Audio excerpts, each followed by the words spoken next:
Hi everybody, it's Miss D again. I'm going to show you a couple things about type because we've been talking all about type and typography. So I'm here in Photoshop and I'm going to be using my type tool.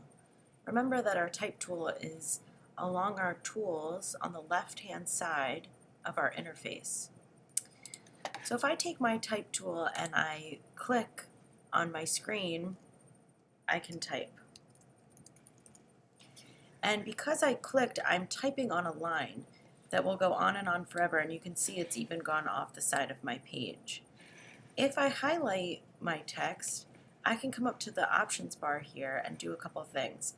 I can change the size right here by clicking, and I can change it this way by choosing a value here. I can type my own value in. Or my favorite way is hovering over here. I can click and drag to the right or to the left to change the size. I can also change the font. One great trick is if you click on the font and you have your text highlighted, by using the up and down arrows on your keyboard, you can preview lots of the fonts without having to select each one.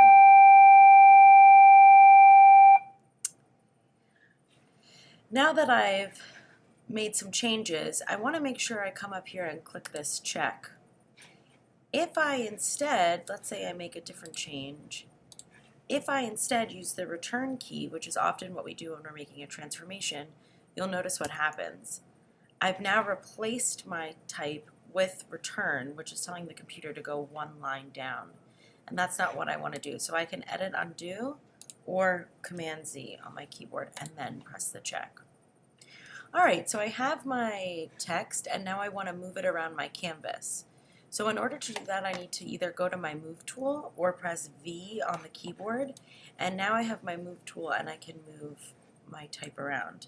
I can at this point press Command T and transform my text, which can be really helpful depending on what you're doing.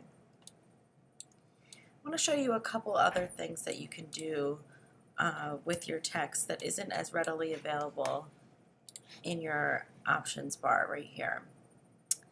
So if we go up to Window, Character, we're going to now have our Character panel, which has many more options for us. So in our Character panel, you'll see that there's lots of different symbols, and we're going to talk about a couple of them and what they do. So I'm going to go here and type 3 terms that we are going to look at.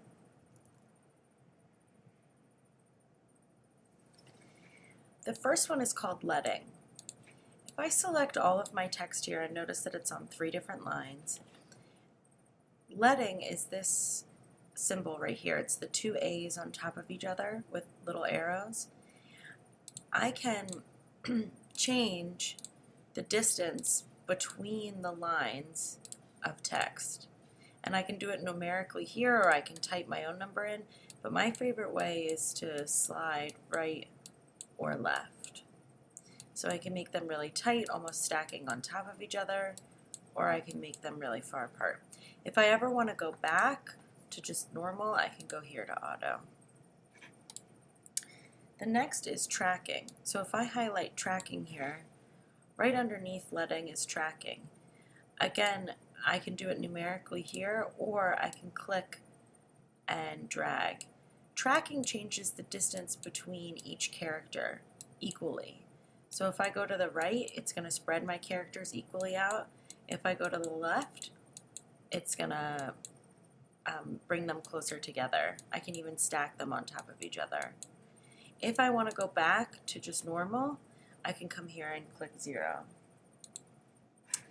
And the last is Kearning.